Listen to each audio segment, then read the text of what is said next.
Score Course, an educational and informative YouTube channel. अस्सलाम वालेकुम, welcome to score course. इस lecture में हम लैंग्वेज की डेफिनेशंस पढ़ेंगे। इससे पिछले लेक्चर में हमने ओरिजिन ऑफ लैंग्वेज पढ़ा था। अगर आप लिंग्विस्टिक्स के स्टूडेंट हैं तो ये वीडियो आपके लिए काफ़ी हेल्पफुल रहेगी। इंशाल्लाह आपको इस चैनल पे लिंग्विस्टिक्स का फुल कोर्स मिलेगा और लिटरेचर के टॉपिक्स पे भी वीडियोस मिलेंगी। इस लेक्चर में मैंने बहुत सी फेमस डेफिनेशंस दी हैं जिनको आप क्वेश्चन अटेम्प्ट करने के लिए और लिंग्विस्टिक्स की अंडरस्टैंडिंग के लिए याद कर सकते हैं। अगर आप लैंग्वेज को समझ नहीं पाएंगे तो लिंग्विस्टिक्स पढ़ना आपके लिए थोड़ा सा मुश्किल होगा।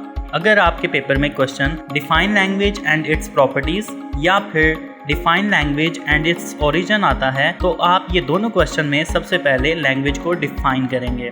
ये वाला लेसन इसीलिए दोनों क्वेश्चंस के लिए बहुत इंपॉर्टेंट है। अब हम लैंग्वेज को डिफाइन करते हैं। Language is a means of letting the other people know what we have in mind. In this respect language enables us to convey to others what we feel, think or desire. But at the same time, we have to admit that language or speech is not the only means of conveying our ideas to others. To a certain extent, gestures, pictures and writing signs also do this function. यानी कि language अपने एहसासात, सोच और ख्वाहिशात को दूसरों तक पहुंचाने का जरिया है। लेकिन लैंग्वेज ही सिर्फ एक टूल नहीं है। हम जेस्चर्स, राइटिंग साइंस, सिंबल्स और पिक्चर वगैरह से भी अपना पैगाम दूसरों तक पहुंचाते हैं। अगर ऐसा है तो लैंग्वेज को हम सिर्फ इसी डेफिनेशन के साथ एक्सप्लेन नहीं कर सकते। अब हम कुछ फेमस डेफिनेशंस और कुछ लिंग्विस्ट्स की डेफिनेशंस को देखेंगे कि उनके मुताबिक लैंग्वेज क्या है। In spoken language, the symbol set consists of noises resulting from movements of certain organs within the throat and mouth. In signed languages, these symbols may be hand or body movements, gestures, or facial expressions. By means of these symbols, people are able to impart information, to express feelings and emotions, to influence the activities of others. Spoken language में एक symbol set जिसे हम set of sounds कहते हैं, उनको जब organs of speech जैसे कि माउथ एंड थ्रोट से प्रोड्यूस किया जाता है तो यही स्पोकन लैंग्वेज कहलाती है। साइंड लैंग्वेज में ये सिंबल्स हाथ या बॉडी लैंग्वेज, जेस्चर्स या फेस के एक्सप्रेशंस के साथ डिलीवर किए जाते हैं। इन सिंबल्स के जरिए से लोग इंफॉर्मेशन भेजते हैं, अपनी फीलिंग्स या इमोशंस को शो करते हैं और दूसरों से कोई एक्टिविटी करते हैं। यानी कि स्पोकन लैंग्वेज में सिंबल सेट साउंड्स होते हैं और साइंड लैंग्वेजेस में ये हाथ या बॉडी मूवमेंट या फिर फेशियल एक्सप्रेशंस, जेस्चर्स या रिटन सिंबल्स वगैरह भी हो सकते हैं।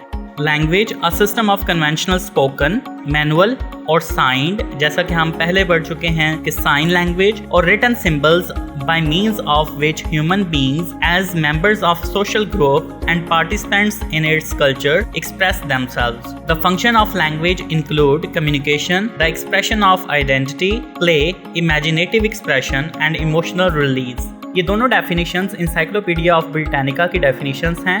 यानी कि ये एक सिस्टम है कन्वेंशनल स्पोकन या फिर साइंस के थ्रू या फिर रिटन सिंबल्स के थ्रू, जिसमें इंसान एक सोशल ग्रुप के मेंबर के तौर पर या एक कल्चर के एक पार्टिसिपेंट के तौर पर अपने आप को एक्सप्रेस करता है। लैंग्वेज का फंक्शन कम्युनिकेशन करना, किसी चीज को पहचानना, प्ले करना यानी वर्ड्स प्ले, अल्फाज का चुनाव, अल्फाज के साथ खेलना या फन क्रिएट करना, फिक्शन या इमेजिनेशन क्रिएट करना और अपने इमोशंस को रिलीज करना है। अब हम कुछ लिंग्विस्ट की डेफिनेशन देखेंगे। फर्स्ट हम एडवर्ड सैपर, ये एक लिंग्विस्ट है, इसकी डेफिनेशन देखेंगे। एडवर्ड सैपर एक अमेरिकन लिंग्विस्ट था जिसने फिलोलॉजी से लेकर डिस्क्रिप्टिव लिंग्विस्टिक्स तक काम किया।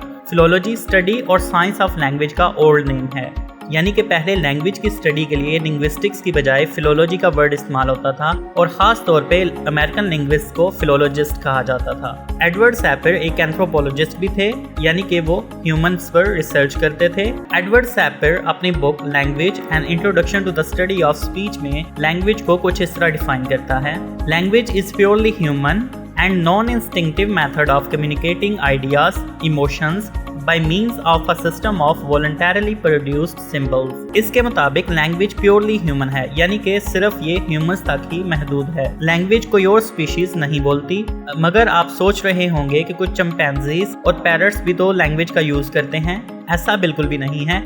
कुछ स्पीशीज जो ह्यूमन साउंड्स को इमिटेट करते हैं यानी नकल करते हैं, वो सिर्फ चंद अल्फाज बोलते हैं, चंद साउंड्स को प्रोड्यूस करते हैं और सिर्फ वो चंद चीज़ों को रेफर कर सकते हैं। और ह्यूमन लैंग्वेज में रूल्स हैं, ग्रामर है, और जैसे कि बच्चे एक सेंटेंस सीखकर उससे नए नए सेंटेंसेस बना सकते हैं या कुछ साउंड सीखकर उससे नए नए साउंड जनरेट कर सकते हैं, तो ये प्रॉपर्टीज किसी और स्पीशीज में नहीं पाई जाती। सेकेंडली, लैंग्वेज नॉन इंस्टिंक्टिव है, यानी कि ये अननेचुरल है। इंसान को जुबान सीखनी पड़ती है, जुबान ह्यूमंस में इंस्टिंक्टिवली नहीं आती, यानी कि ये बिल्ट इन नहीं आती। थर्डली, ये एक जरिया है अपने आइडियाज, इमोशंस और डिजायर्स को दूसरों तक पहुंचाने का। ये हम बात पहले भी पढ़ चुके हैं। एक सिस्टम के जरिए, वो सिस्टम है वॉलंटरली प्रोड्यूस सिंबल्स का, यानी कि जो सिंबल्स या सिग्नल्स हम अपनी मर्जी से अपने माउथ से प्रोड्यूस करते हैं। Now we have the next definition of Bloomfield. Leonard Bloomfield भी एक अमेरिकन स्ट्रक्चरल लिंग्विस्ट था और ये एक बिहेवियरिस्ट भी था। इसका लैंग्वेज पे ये व्यू सोशलिस्टिक है। Each community is formed by the activity of language. It is not possible to think of a group of a human being or a society without a language. The language refers to all the specific languages used in the communities. Language is a tool of social behavior and a basis of all human activities. Human beings communicate and cooperate with each other through language. It makes us different of animals. इसके मुताबिक हर community language इस्तेमाल करने से बनती है। कोई भी community language के बगैर नहीं होती। फॉर एग्जाम्पल, अगर एक कम्युनिटी में कुछ लोग सराइकी बोल रहे हैं तो वो उनकी अपनी कम्युनिटी होगी। कुछ लोग आपस में पश्तो लैंग्वेज शेयर करते हैं तो उनकी अपनी एक कम्युनिटी होगी। और सेकेंडली, ब्लूमफील्ड के मुताबिक लैंग्वेज से मुराद ऑल स्पेसिफिक लैंग्वेजेस हैं, यानी कि लैंग्वेज में हम किसी एक लैंग्वेज को डिस्कस नहीं करते। लैंग्वेज सोसाइटी में या कम्युनिटी में एक्टिविटी करने का या बिहेव करने का एक टूल है। क्योंकि ये एक बिहेवियरिस्ट लिंग्विस्ट था, इसलिए यहाँ पर इसका लैंग्वेज पे व्यू बिहेवियरिस्टिक है। ब्लूमफील्ड के मुताबिक इंसान लैंग्वेज के जरिए एक दूसरे से कोऑपरेट करते हैं और कम्युनिकेट करते हैं, यानी कि वो बिहेव करने के लिए लैंग्वेज का इस्तेमाल करते हैं और इसी लैंग्वेज की वजह से हम जानवरों से अलग होते हैं। अगर आप इंफॉर्मेटिव वीडियोस देखना चाहते हैं तो हमारे दूसरे चैनल डिजिटल मीडिया जोन को सब्सक्राइब करें। इस पर आपको हर तरह की इंफॉर्मेटिव वीडियोस मिलेंगी। The next definition is of Henry sweet. Henry sweet एक इंग्लिश फिलोजिस्ट था। ये पॉइंट मैं आपको पहले भी बता चुका हूँ, लेकिन आप इस पॉइंट को नोट कर लें। लिंग्विस्टिक्स की इमर्जेंस से पहले स्टडी ऑफ लैंग्वेज या साइंस ऑफ लैंग्वेज के लिए फिलोलॉजी का वर्ड यूज होता था, यानी कि ये एक लिंग्विस्ट, फोनेटिशियन और ग्रामेरियन था। हेनरी स्वीट जर्मन लैंग्वेजेस में स्पेशलाइज था और इसने पर्टिकुलरली ओल्ड इंग्लिश और ओल्ड नोट्स पे काम किया। साथ ही साथ इसने फोनेटिक्स और ग्रामर पे अपना काम भी पब्लिश किया और ये अपनी book the history of language में लैंग्वेज को कुछ इस तरह डिफाइन करता है: the expression of thoughts by means of speech sounds. Henry sweet की डेफिनेशन के मुताबिक लैंग्वेज स्पीच साउंड्स के जरिए सोच के इजहार का तरीका है। N ancient Indian linguist Patanjali says language is that human expression which is uttered bye speech organs. Patanjali का ये व्यू हेनरी स्वीट के व्यू से मिलता जुलता है। जितनी भी डेफिनेशंस हम पढ़ेंगे उनमें जो मोस्ट इंपॉर्टेंट डेफिनेशंस हैं उनको आप याद कर सकते हैं। आपको ये सारी डेफिनेशंस डिस्क्रिप्शन में मिल जाएंगी। आप कोशिश करें कि इनमें ज्यादातर आप ज़हन नशीन कर लें। According to modern American linguist Noam Chomsky, language is an innate capacity of native speakers to understand and form grammatical sentences. Noam Chomsky modern American linguist है। ये contemporary linguist है, यानी कि ये दौरे हाजिर का linguist है। इसके मुताबिक language एक innate capacity है, यानी ये इनबोर्न कैपेसिटी है। जैसा कि एडवर्ड सेपर्ड ने कहा कि लैंग्वेज नॉन इंस्टिंक्टिव है, यानी कि ये इनबोर्न नहीं है। उसका व्यू और नोम चॉम्स्की का व्यू सेम है। नॉन इंस्टिंक्टिव से मुराद है कि लैंग्वेज पहले से इंसान के नेचर में मौजूद नहीं होती, यानी कि वो सीखनी पड़ती है। नोम चॉम्स्की के मुताबिक इंसान के अंदर पैदा होते ही लैंग्वेज की कैपेसिटी मौजूद होती है, मगर लैंग्वेज खुद सीखना पड़ती है। इस इननेट कैपेसिटी यानी इनबोर्न कैपेसिटी को नोम चॉम्स्की ने लैड का नाम दिया, जो कि लैंग्वेज एक्विजिशन डिवाइस का एक्रोनिम है। The next is doctor Lloyd James. According to Dr. Lloyd James, many animals possess all the necessary organs of speech in embryo, but only man has developed it.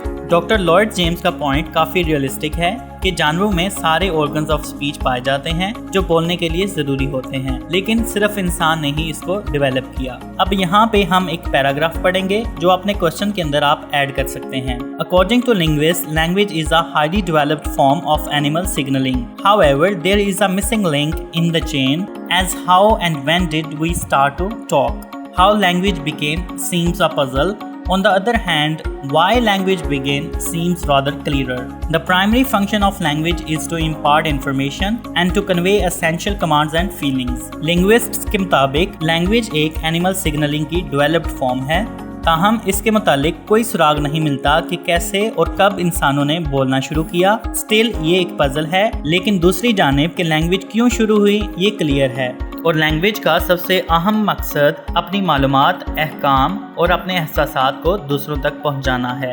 Next quotation मैंने एक book से ली है जिसका नाम है knowledge of cultures, comparative western and African epistemology. Language is source of human life and power to some people of Africa. When a baby is born, it is not yet a mantu, a person, but a kintu, which means he is still an impersonal living thing. It becomes a living person only when his father uses name to call the child. Africans के मुताबिक जो बच्चा पैदा होता है वो एक जानदार चीज़ होती है, लेकिन जब उसका फादर उसे कोई नाम दे, यानी कि वो जब लैंग्वेज का इस्तेमाल करता है तब ही वो मंटू बनता है, यानी कि एक पर्सन बनता है, वरना वो एक किंटू ही रहता है। इस बुक में मजीद जो मैंने पढ़ा वो ये है कि अगर बच्चा मर जाए और वो मंटू ना हो, यानी वो कोई पर्सन ना हो, वो किंटू हो, यानी स्टिल वो एक इम्पर्सनल लिविंग थिंग हो या वो एक ऑब्जेक्ट हो, तो इस पर वो मातम भी नहीं करते।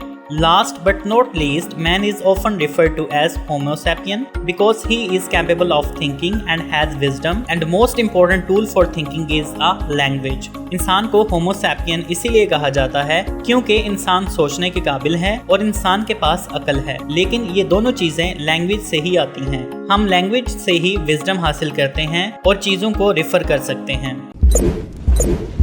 Score Course, an educational and informative YouTube channel.